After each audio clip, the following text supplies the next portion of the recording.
Hey friends, good morning. Today we will see what is SDN or software defined network. Okay, so this is a new technology that Microsoft has introduced. Okay, with Windows 2016 and above. So we will see what it is and how to utilize it to benefit on it. So what is SDN? SDN is nothing but a software defined network. Okay, it's a new technology in Windows Server 2016 that supports software defined networks. So basically, you are allowed to integrate your physical and virtual network environments to provide a automated central management of your both physical and virtual network devices. Okay, so it's a centralized way of managing your physical as well as your virtual networks. You can handle both of them in a single place and apply policies and everything at a single place. Okay, that's what SDN says.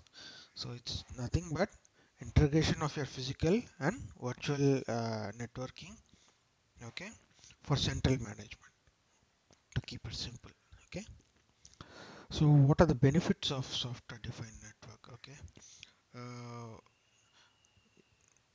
the the SDN provides, okay, the virtualized analogies for your physical network components. Okay, so if you want to create an IP address or switches or load balancers, all those analogies are provided in the SDN so that you can extract the background application information, okay, from the physical network and handle it at a SDN network.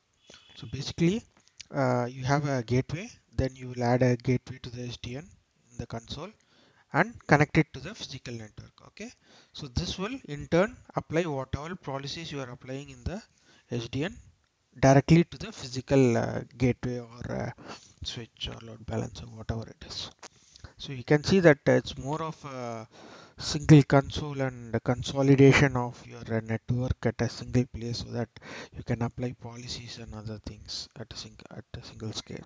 Okay. Also, you can define and control policies that apply to both physical and virtual networks. Okay. So earlier, you have to go to networking team to apply policies for physical network, and as you are a server team, you will apply policies for your virtual network.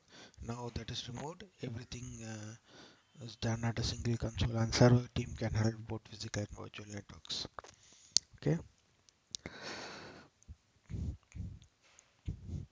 So the network virtualization in this SDN allows you to decouple the virtual networks from the underlying physical network infrastructure. Okay.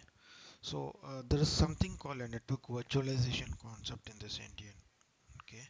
So it decouples the virtual network, okay, your virtual network from the underlying physical network. Okay. So what is the advantage of this is that it removes the constraint of VLANs and IP address hierarchies in the physical network. Okay. So earlier we had a constraint that if there is a VLAN set up in the physical network, then you have to build it within that VLAN and configure it. Now that constraint is removed. Okay, so everything is virtualized and you can play around with it as you want. So where this is exactly useful? This is exactly useful when you are having a hybrid environment of cloud and your on-premise.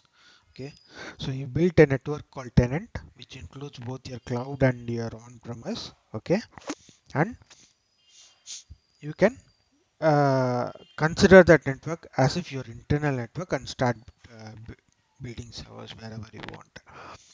The underlying will be taken care by the SDN. Okay, so for you it's just one network.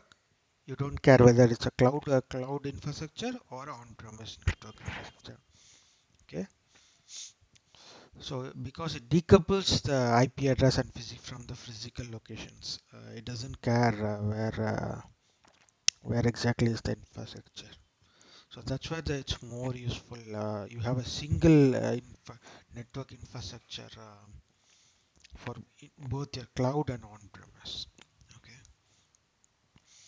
So other benefits of this network virtualization includes enabling of flexible workload placements.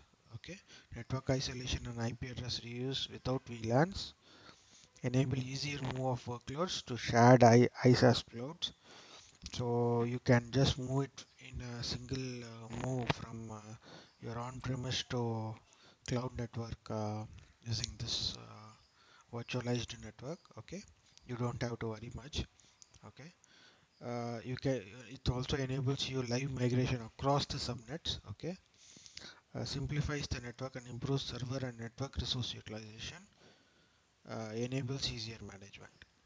Okay, so I just have given you like you can see in the diagram here. Okay, I have two hosts. Okay, I create a network called Contoso VNet. Okay, virtual network. In this I create two subnets. Okay, one is 192.168.1.0 slash 24. Another subnet is 192.168.2.0 slash 24. So this is within this Contoso virtual network. I have created this two subnets. These two subnets I have created one virtual machine, and this virtual machine, okay, irrespective of any routing and other issues, even though they are in different hosts, okay, they can communicate. Sorry about that. So this virtual machine is in subnet 1, this virtual machine is in subnet 2, and this is in different hosts and this is in different hosts. So these are physical servers I am saying. Okay, so you can see that the background network infrastructure is totally decoupled, and the VMs can seamlessly talk from one subnet to another subnet. Okay. So this is the major advantage of software defined network. I hope this has been useful for you, and thank you for watching.